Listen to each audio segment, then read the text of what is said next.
In the cryptocurrency market, there are only two different types of markets that we need to concern ourselves with. That is the spot market and the futures market. The futures market can also be known as the derivatives market. Futures and derivatives, they're going to be interchangeable for what we're talking about here today. So when it comes to the spot market, what we mean by spot is when you buy the actual cryptocurrency with dollars or with stablecoins or whatever it is, and you actually own the underlying token.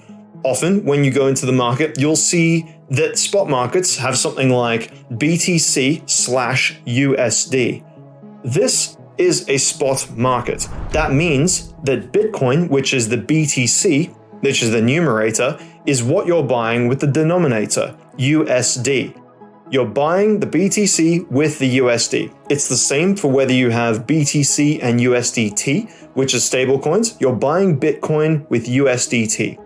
You can change this to any number of spot markets and it all is the same. It depends on what type of stablecoin you're using. Everything is exactly the same. The next thing that we have is our futures markets or our derivatives markets. This is when you go into the market and you see something like BTC PERP, PERP. This is a perpetual futures market, or BTC with a bunch of numbers after it. This is a dated contract. So we have perpetual contracts and dated contracts in the futures market. The perpetual contracts operate in perpetuity, which means they last forever. The dated contracts are dated, which means that they expire on the given date. What you choose will be up to you. Dated contracts are a little more complex to understand for beginners, so we recommend that they stick with perpetual futures. Now, in the spot market, when you buy the actual token, you can do with that token whatever you like. You are now the owner of that token. So once you buy it, you can withdraw it from the exchange and you can take it somewhere else. You can stake it, you can move it around between accounts, you can do whatever you want with it. A futures market is a lot different because when you open up a futures position, that is an agreement between you and the exchange, and you can't take those cryptocurrencies or that position anywhere else. You don't actually own anything when you have a futures position. This is the biggest difference between the two. If you do not intend on moving your positions off the exchange, then it doesn't matter whether you choose spot or futures. For the most part, they're the same, other than the fact that perpetual futures, you need to pay a constant fee to keep that position open. For this reason, if you're going to be holding a position for a very long period of time, you choose spot. If you're hoping to open the position for a short period of time, often you'll choose futures.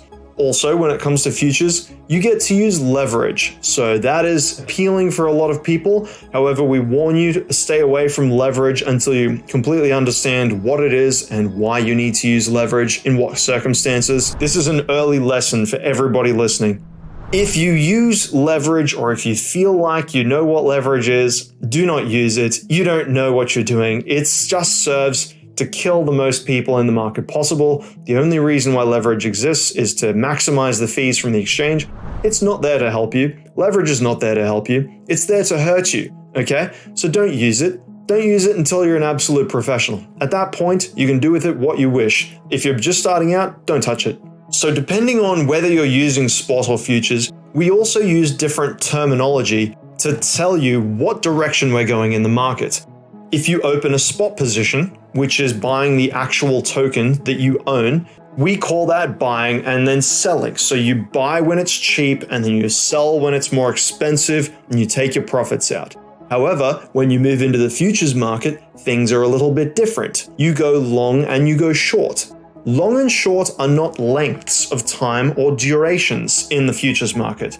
Long and short are directions.